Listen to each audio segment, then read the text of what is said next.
Hello বন্ধুরা, যেসব মহিলারা আইসিডিএস পরীক্ষা দিয়েছেন কিন্তু এখনও ইন্টারভিউ হয়নি, আশা করি আপনাদের কিছুদিনের মধ্যেই ইন্টারভিউ হয়ে যাবে। কিন্তু ইন্টারভিউতে কী ধরনের প্রশ্ন জিজ্ঞাসা করেন সেই সম্পর্কে বলেছিলেন অনেকেই এটি ভিডিও তৈরি করতে, সেজন্য আমি একটি ভিডিও নিয়ে এসেছি।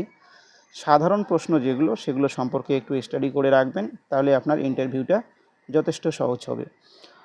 যেটা জিজ্ঞেস করা হয় শুরুতেই আপনার নাম বা নামের অর্থ কী, এগুলো কিন্তু প্রথম দিকে আপনাকে যে প্রশ্নটা করা হবে আপনার নাম, পরিচয় ইত্যাদি জানতে চাওয়া হয় ইন্টারভিউ বোর্ডে। দ্বিতীয়ত আপনার সাবজেক্টিভ বা আপনি যে বিষয়ে যোগ দিতে চান, যে বিষয়ে বা যে ডিপার্টমেন্টে চাকরি করতে চান সেই ডিপার্টমেন্ট সম্পর্কে কিছু কোশ্চেন করা হয়। ঠিক আছে, আপনার কোয়ালিফিকেশন সম্পর্কে কিছু বলুন। নেক্সট কোশ্চেন আমি যেটা রেখেছি, আপনার জেলায় কয়টি থানা আছে? আইসিডিএসের পুরো নাম কি? আইসিডিএসের পুরো নামটা কি? এটা কিন্তু অনেকবার জানতে চাওয়া হয়েছে, নামটা একটু সবাই দেখে রাখবেন। এবং যদি আমার এই ভিডিওর প্রশ্নের উত্তরগুলো আপনারা যদি উত্তরসহ পেতে চান তাহলে কমেন্ট বক্সে লিখে জানাবেন, নেক্সট ভিডিওতে আমি উত্তরগুলো সহ ভিডিও তৈরি করব। 5 নম্বর কোশ্চেনটি যেটা রেখেছি সেটা হচ্ছে, আইসিডিএস প্রকল্পটি প্রথম কবে চালু হয় বা কবে প্রথম চালু হয়? আইসিডিএস কর্মীদের কাজগুলি কি কি?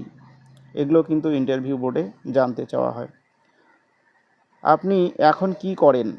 ধরে নেন আপনি এখন কি করছেন সে বিষয়ে জিজ্ঞাসা করা হয়।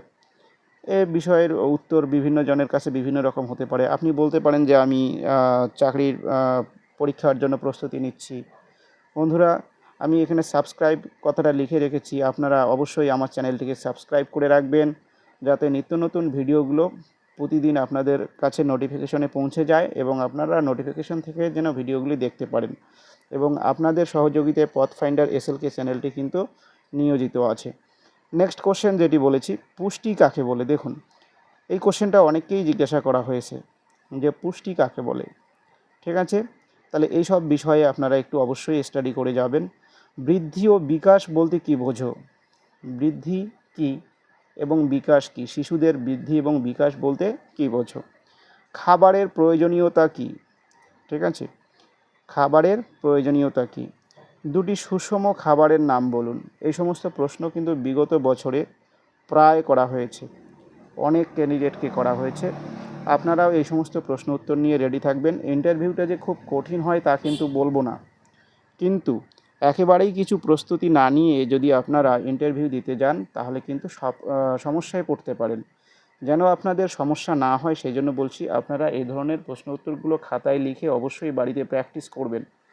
যদি আপনার বাড়ির পাশে কোনো অভিজ্ঞ ব্যক্তি থাকে তাকে দিয়ে ইন্টারভিউয়ের জন্য প্রস্তুতি নেবেন, প্র্যাকটিস করবেন। হ্যাঁ, ড্রেস কোড পরেই প্র্যাকটিস করবেন, তাহলে আপনাদের ইন্টারভিউটা খুব সহজ হয়ে যাবে। থ্যাংক ইউ বন্ধুরা, আজকে এই পর্যন্তই।